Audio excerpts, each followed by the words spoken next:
My name is Leszek Szczepański, and I'm a gameplay programmer at Guerrilla Games in beautiful Amsterdam. And today I come to you to talk about quests and how we managed to put them in the open world of Horizon Zero Dawn. Now, for those of you who might not be aware, Horizon Zero Dawn is an open world action role-playing game, exclusive for the PlayStation 4. And it is set in a lush post-apocalyptic world where giant machines have taken over and humanity is no longer the dominant species. This talk will be composed of 3 parts. First, I will talk a little bit about our research into quests and quest systems in already existing games. Then I will talk more about how this research led us to the development of our own systems and what they are. And finally, very briefly, I will talk about our quest design process and the tools that we use to create these quests. So let's get this ball rolling. As some of you might be aware, Guerrilla Games used to make first-person shooters for over a decade. So at some point we had this bizarre idea of doing something absolutely different, which is an open-world action role-playing game.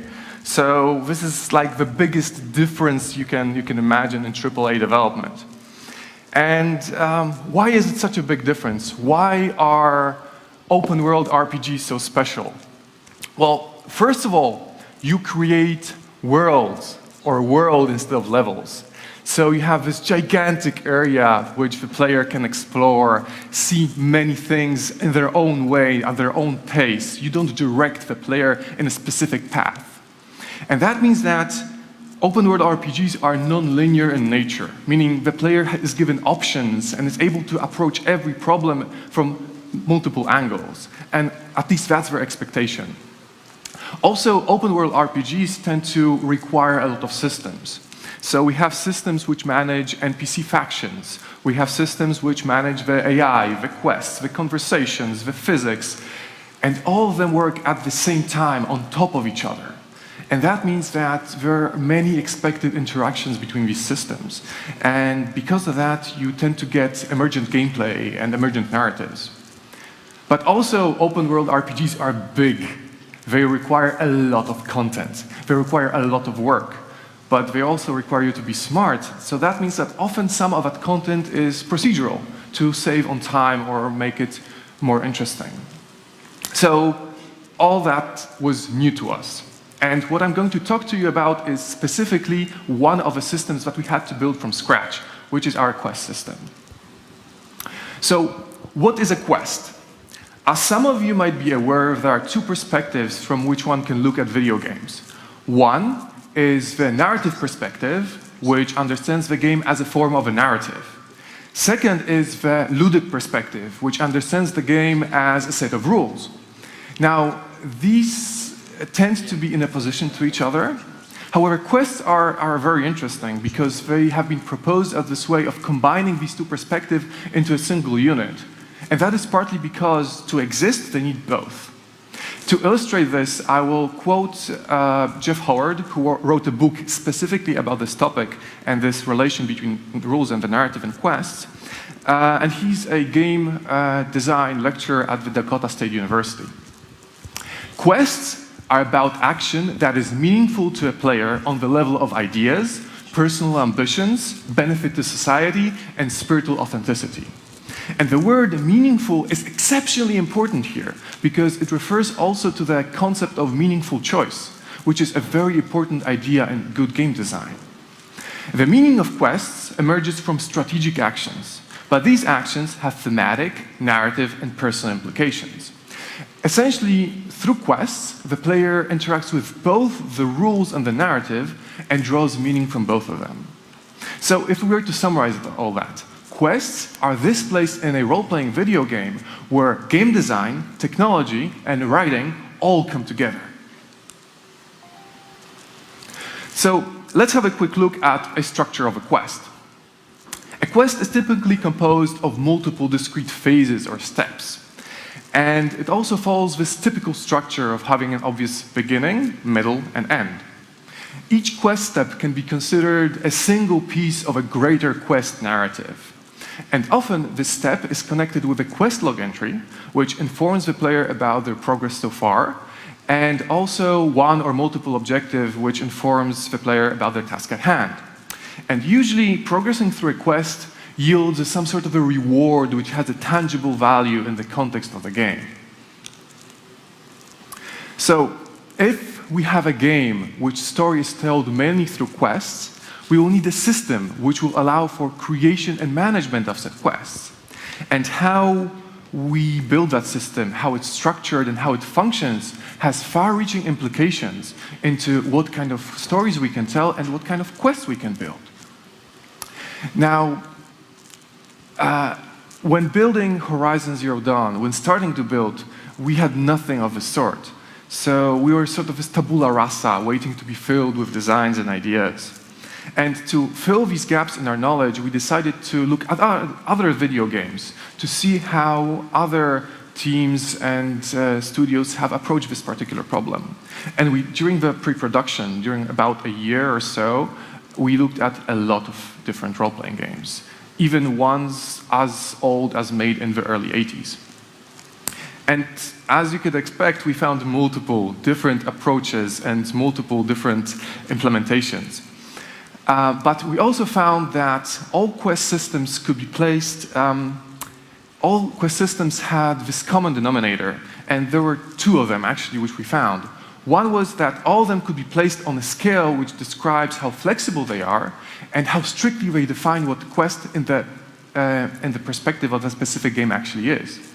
With systems that we could call relaxed on one extreme of that scale, and systems that we would call strict on the opposite extreme of that scale. And also we noticed that quest systems could be differentiated by whether they drive or whether they track the gameplay. So let's get into a little bit more detail about this. So what is a relaxed quest system?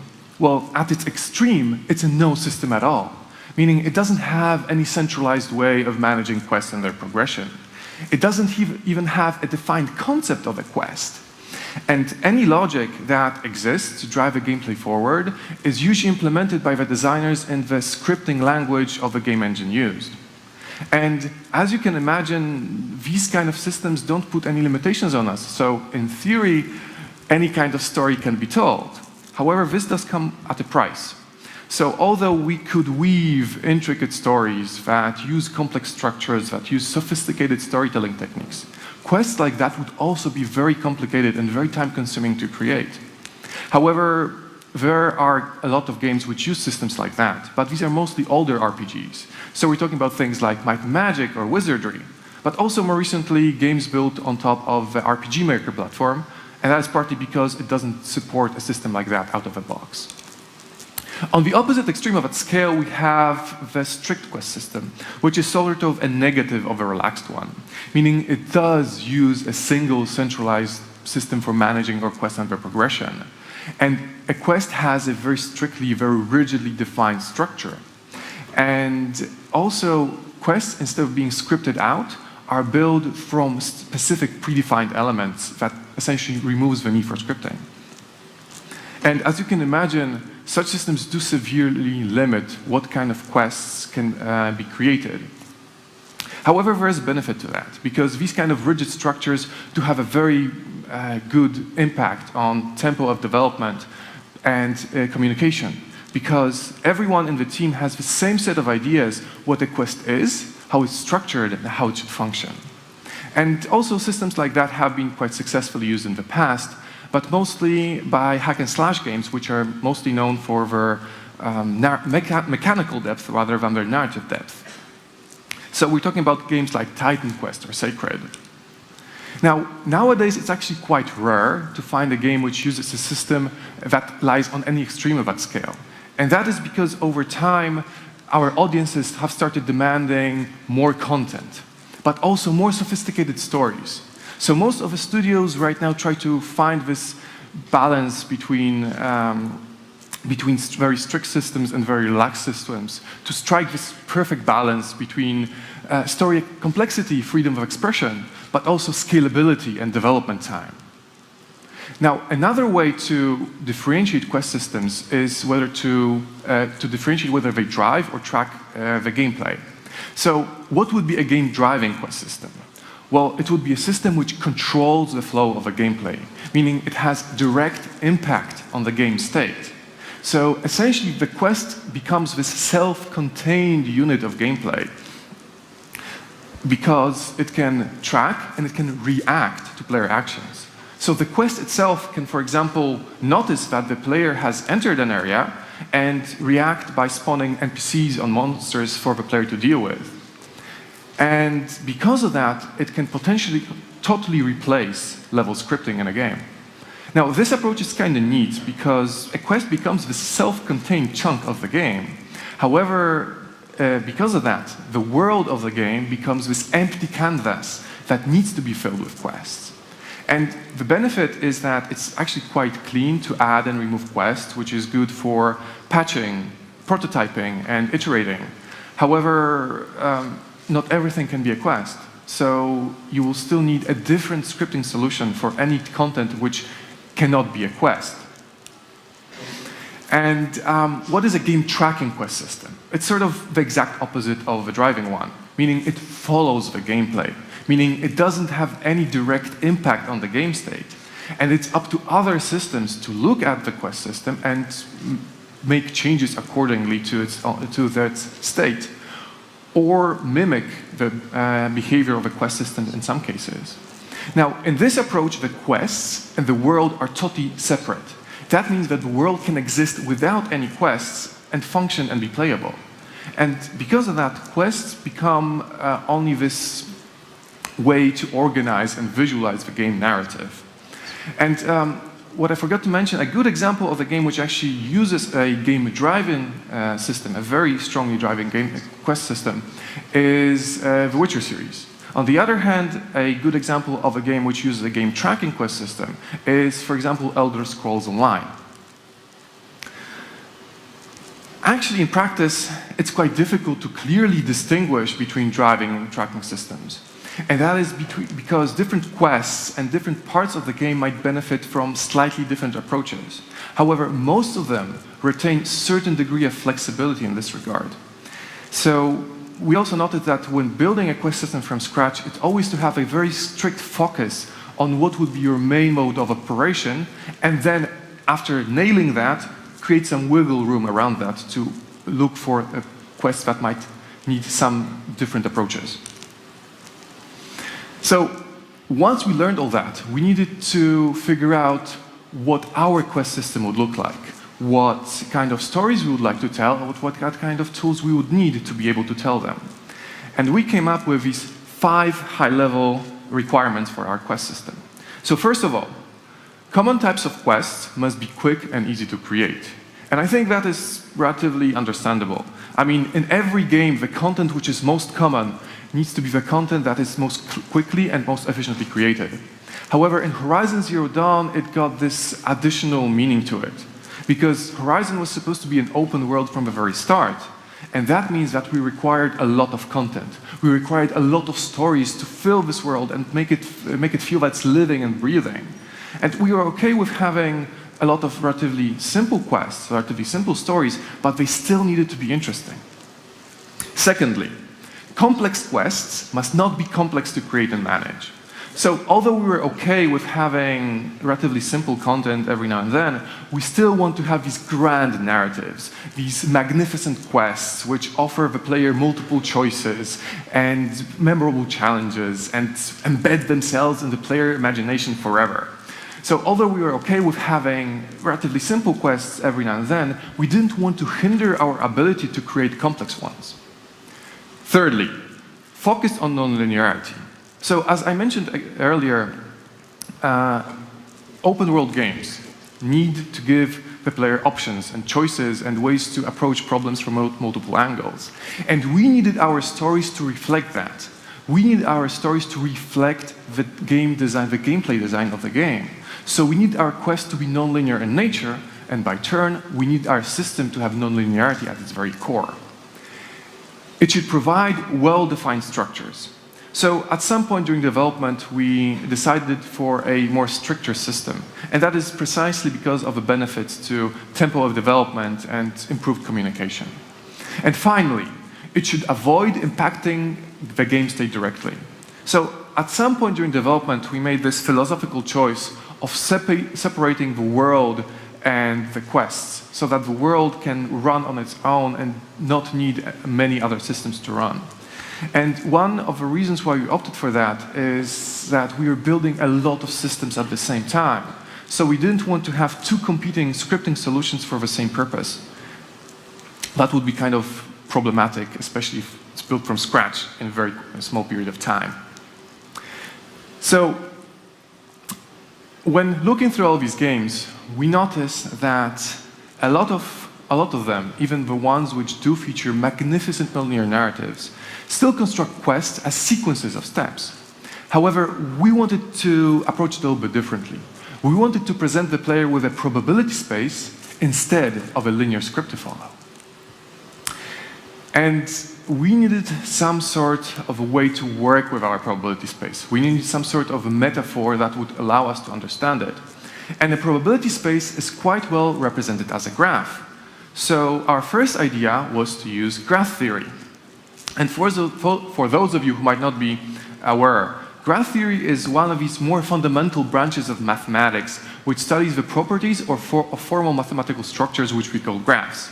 And these are understood as networks of connections, networks of points connected by lines. So essentially, graph theory is this formal study of connection between things. And that is perfect if you're a mathematician or an AI researcher. However, we needed to make our system more accessible to people who might not have that kind of technical knowledge.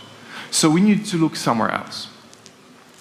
So I look back in memory to the time where I still had this ambition to become a comic book author. And I remembered something that I really liked. A technique for creating stories, for outlining stories that I know as the wall of sticky notes. So what is the wall of sticky notes? Well, quite literally, it is a wall filled with sticky notes. But what is special about this method is that every sticky note represents a single event in the story you're trying to write, or a single scene, depending on how granular you want to be. And the lines between these sticky notes represent the cause and effect relationships between these events. So essentially, the event represented by the sticky note where the line starts is the cause of the event represented by the sticky note where the line ends. And also the whole board or the whole wall represents the story that you're trying to write.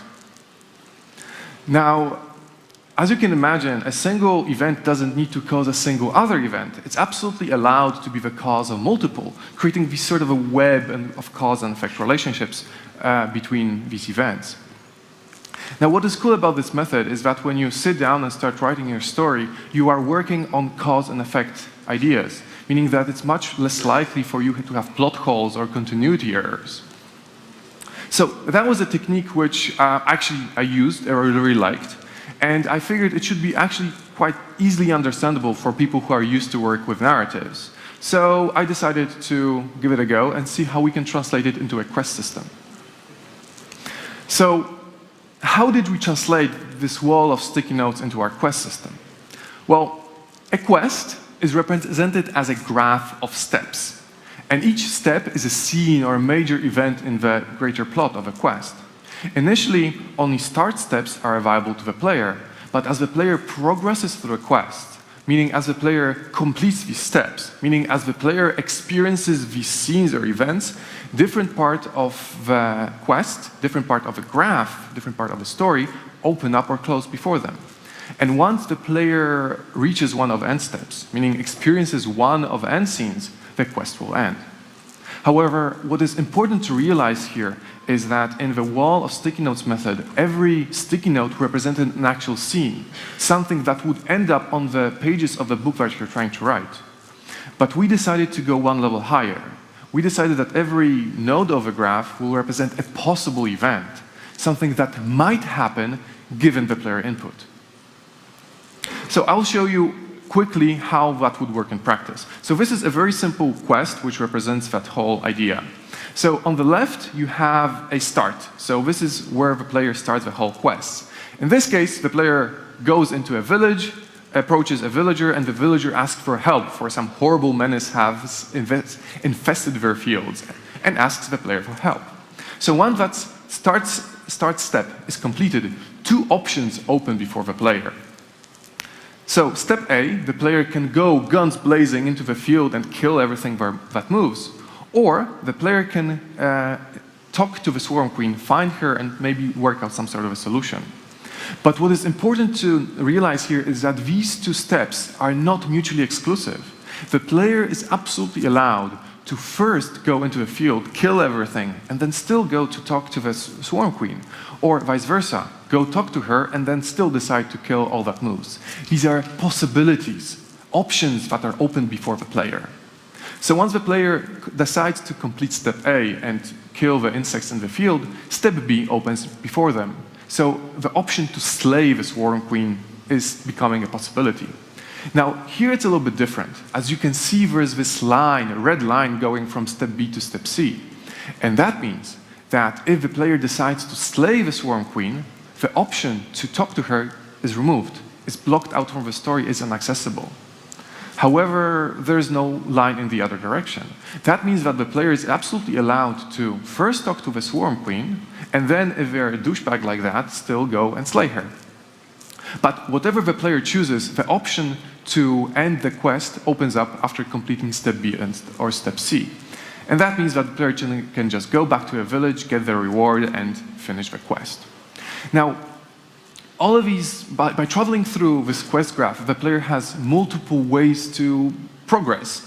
And by turn, multiple unique personal narratives are possible. And all of these possibilities are created just by defining the cause and effect relationships between possible events. So now we have the graph, our grand story structure. But how does the player progress it? The way we approached it is that each step is connected to a verb which defines the action the player needs to perform in order to progress. And sometimes, if necessary, the target of that action. And we supported in our system a finite amount of these actions. So the player could obtain an item, kill a monster, or talk to an NPC. I'll show you two simple examples of how that would work in practice. So the scene as written by one of our narrative designers.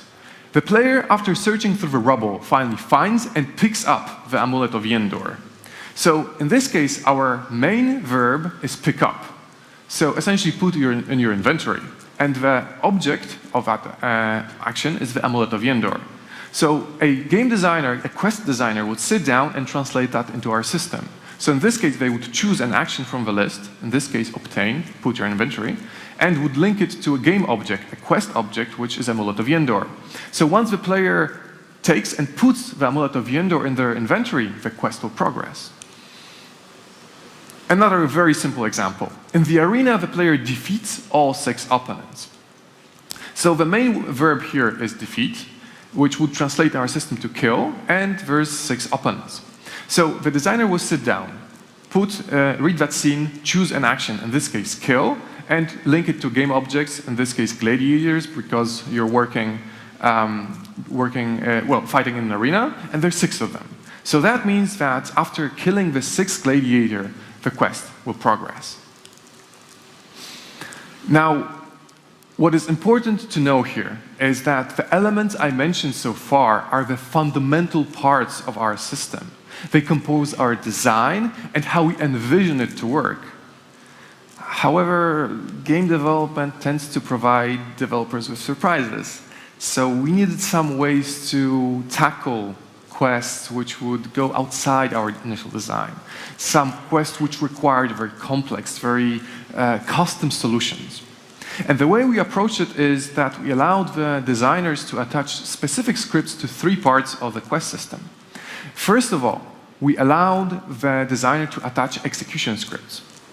And these are simple scripts which can trigger an action. So they can spawn NPCs or start a cinematic when the quest is progressed. So essentially it's linked to a quest step, the quest gets completed, the script gets run. A second option are event handlers. And by event handlers, I mean very low-level events. So things like button presses or specific actions of the player. And we allowed the designers in some very custom situations to attach these event handlers to specific parts of the quest to modify the behavior of the whole game. A good example of that is a quest in which we needed to modify the drop rate of a specific item for a specific monster. So the way it was set up is that the quest would react to the kill event, check if you have killed that specific monster, and modify its inventory on being killed so that the player could walk up and pick up the additional item that needs to be in that inventory. And finally, we also allowed attaching condition scripts. So even when the player managed to do the correct action in order to progress the quest, we allowed the designer to block the progression of the quest based upon some sort of a condition. So things like you have to be in a specific area or you have to hold a specific item.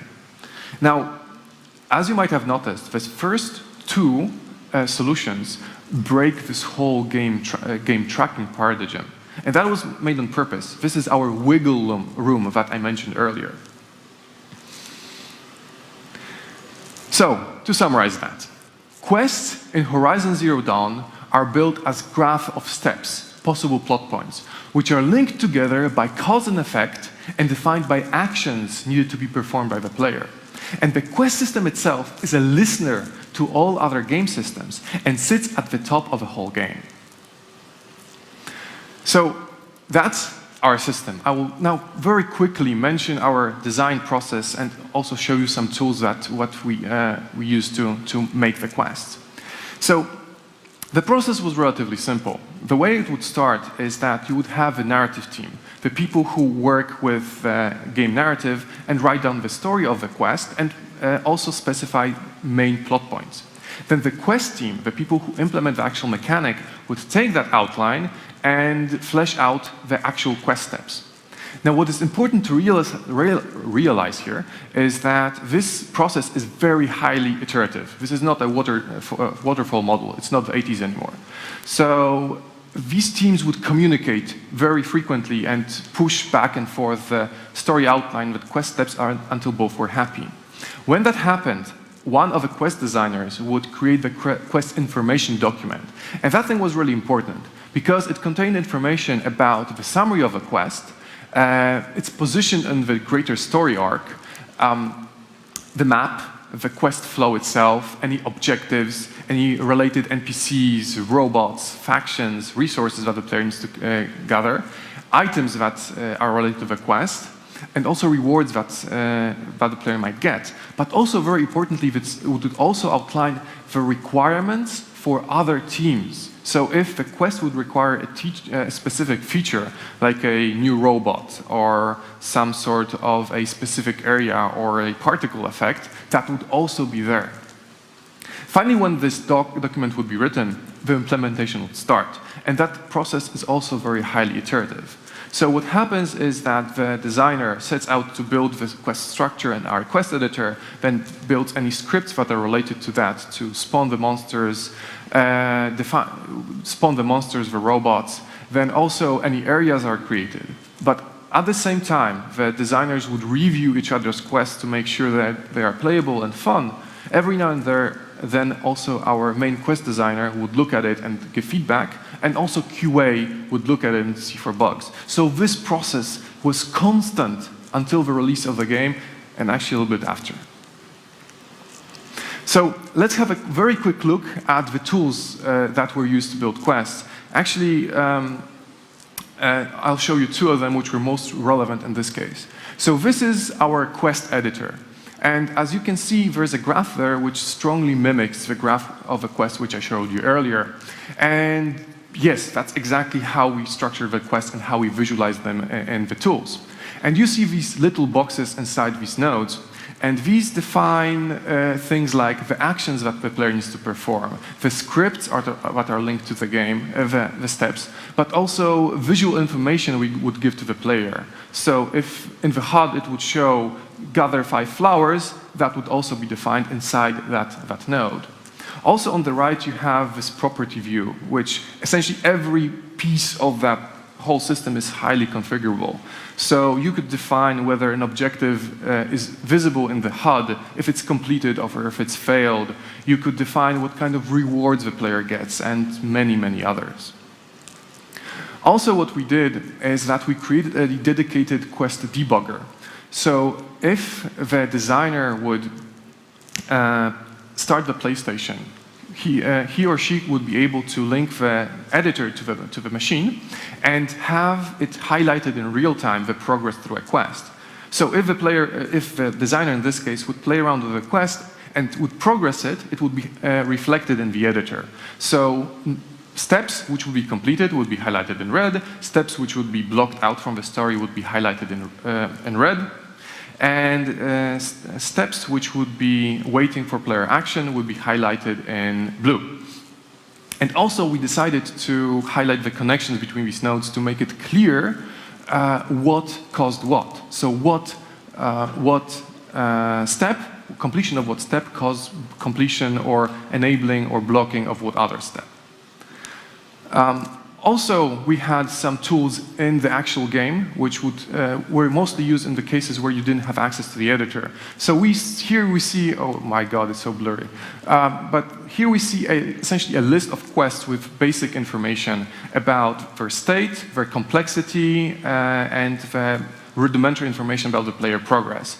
This was mostly used to check out how far into the game you are and maybe if there are any groups of quests that cause issues.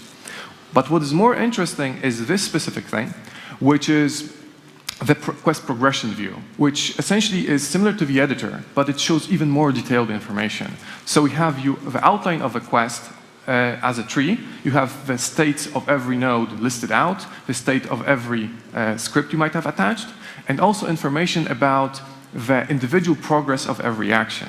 So if you were collecting flowers, it would tell you how many you have collected and how many you need to collect, even if it wasn't visible to the player, and also what kind of items have been collected so far.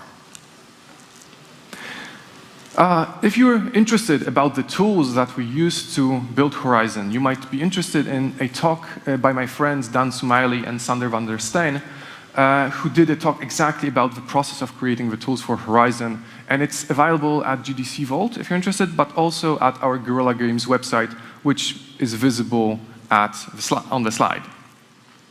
So I will now, very quickly, because I'm running out of time, go through what went really good and what went not so good with our quest system in practice.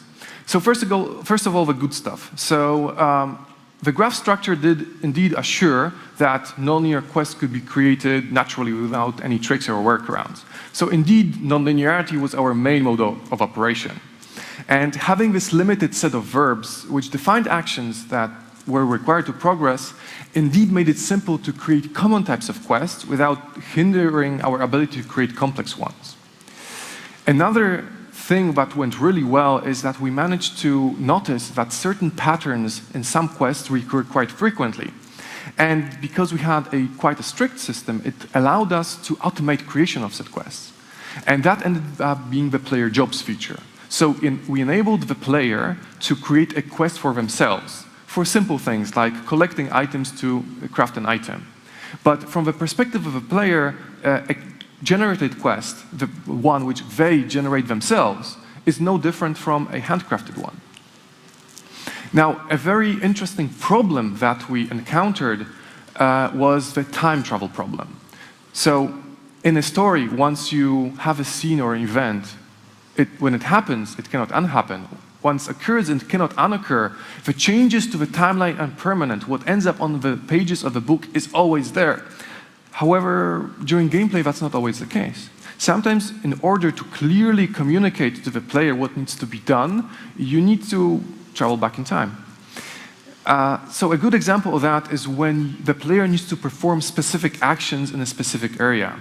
So the first part of the quest tells the player, go to that area. The second part of the quest tells the player, do whatever he needs to do.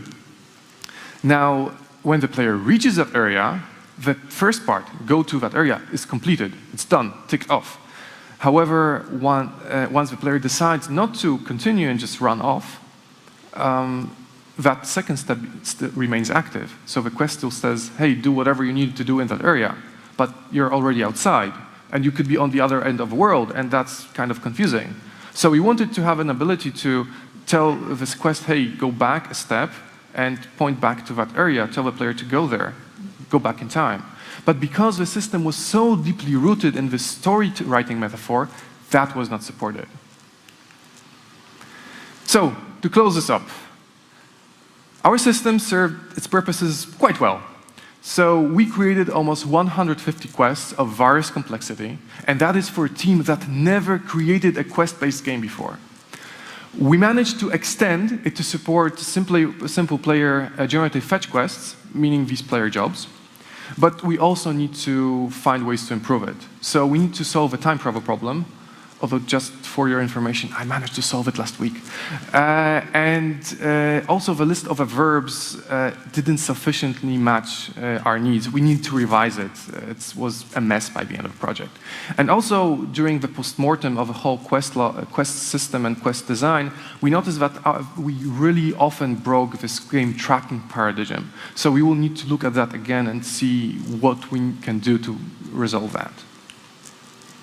So that's pretty much it. That's how we approached building quests in Horizon Zero Dawn. I hope you found it interesting, and thank you very much for listening.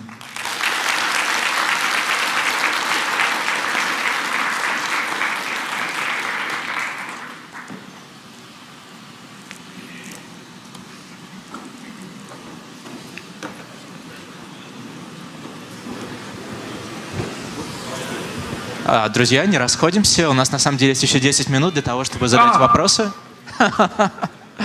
Так что вперед, не стесняйтесь. И самое интересное, что у нас есть призы для людей, которые зададут вопрос первый, и автору самого интересного вопроса. Подходим к стойке микрофона, вот сюда, и смело задаем вопрос.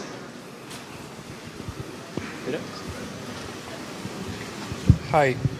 The question is how large is the team who develops and maintains this system? Could you talk a little bit louder? I barely can hear you. How big is the team who created this system? The system itself. So the question was, how big was the team who built the system? Essentially, it was one person plus a half every now and then. Okay, and the second question is how you deal with freedom you give to player as he able to completely destabilize the world. So the question was, how do we deal with the player trying to destabilize the world? Where actually we just iterate over requests very, very tightly. And that means that we try to find all the ways, most of the ways the player could wreck the whole game. And actually, from what I know, we did a relatively good job at that. We still found some players which managed to do weird things. But essentially, it was checking, going through QA, going through user testing, reviewing, nothing revolutionary, just putting the work into it. Okay, I have the last question. Are there any blocking quests you have in the game, or you give freedom to skip any quests and go further? If I understand correctly, the question is, do we give the player freedom to skip quests? Yes. So the idea is like that. There's the main storyline, which is obligatory, but we have a bunch of categories of side quests.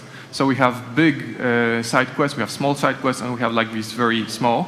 And these are totally optional. So the main quest line is mandatory, the rest is not. So first off, I was kind of disappointed in the lack of bugs in Horizon Zero Dawn. Disappointed? Well, I play a lot of Skyrim and Fallout, and you know how Bethesda does it, right? When you have stuff glitching out. So my question to you, as a person who was involved in the quest design,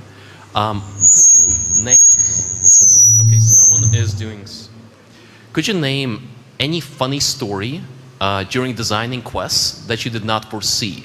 Because when you have such systems, I just want to know, like, were there anything that just freak you out or Well, something? the thing is that because our quests are very, most of them are very narrative focused, we didn't have any narrative things that went out of whack.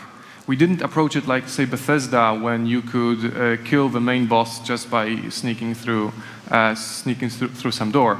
We tried to make this relatively tight. So actually, development of quests in this regard was kind of boring. We had other weird stuff like players jumping out of the world and reaching our secret areas, which we use for testing. But in the quests themselves, that wasn't all that. It didn't generate all that interesting stories. Thanks. Hi. I would like to ask you to speak a little bit more in details about self-generated quests, because you mentioned them, but how system creates them? So the question is, talk a little bit more about generating quests.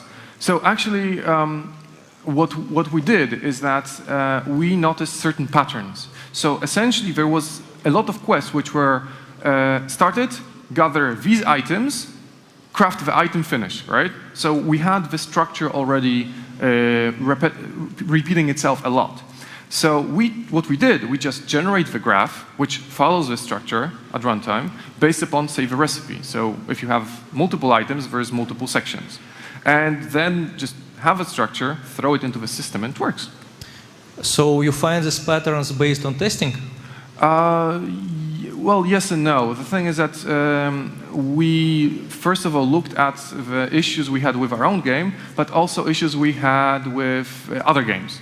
So the thing is that actually the way this feature came to be is that we looked at The Witcher 3, and it has a really robust crafting system. And we were like, I have to go through like so many menus to get the items and figure out what you need. How can we improve upon that? And somebody figured, hey, let's just make a quest out of it. And we did. So if I understand right, if you like structure these patterns for other kind of things, for example, killing monsters or finding some place, you can make self-generated quest for that too. Yes, the thing is that the system right now has limitation that it generates very specific patterns. So we didn't look too deeply into having more generic rules which would generate more complicated patterns. But say if we had a specific line of quests, so go to area, kill this, report back, whatever, we could do that. When it comes to like more sophisticated, like really procedural quests, that I think would be possible with a system, but it would need research implementation. Thank you. Hi. First of all, thank you for that brilliant game. And I would like to ask, can you name the most biggest, the interesting, the challenges to build a quest in your game, for your opinion? So the question was, could I name like the biggest challenges to build quests in our game? Well, actually, in our case, because we didn't have a history of building quest-based games, it was jumping into this paradigm of giving the player freedom. So the thing is, in Killzone, you had a very scripted, very linear narrative with these set pieces and combat zones and so on and so forth. And suddenly you're in this situation where you have this open world and like, go, right? So we needed to find our recipe for making that interesting. And I think that was the biggest challenge. But once we figured that out, it was essentially building on top of that structure. But what that recipe exactly is, you would have to actually ask our main quest designer, sorry. Thanks. Друзья, к сожалению, у нас заканчивается время. Буквально один вопрос. Hello. I heard that you are making DLC for Horizon Zero Dawn, and so the first question, when we will see it, and second question, how do you make, or if you make, side quests for DLC? Will they influence on the open world, and will not they like influence or destroy some of other side quests that already been in the game? So the question was about DLC, but unfortunately I'm not allowed to talk anything about that. Okay. Sorry. Oh well, it's okay. Okay, thank you very much. Thank you so much.